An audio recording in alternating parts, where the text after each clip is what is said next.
If basic troubleshooting doesn't solve the problem, delve deeper. Operating system updates on iOS and Android can sometimes reset hotspot toggles or cause conflicts.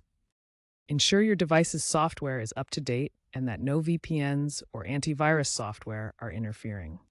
A common fix involves toggling airplane mode and rebooting your device, which can help reset the connection and restore speeds. Looking ahead, unlimited data plans with dedicated hotspot allowances are becoming more common.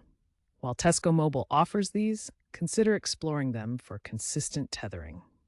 Future trends point to AI-driven network optimization, potentially auto-adjusting APN settings for seamless tethering by 2026. However, with the evolution towards 6G and integrated Wi-Fi 7 devices, traditional hotspots might eventually be phased out. For now, regularly check your APN settings, monitor your data usage, and consider an unlimited plan for a reliable hotspot experience. Contact Tesco Mobile support if problems persist after these steps.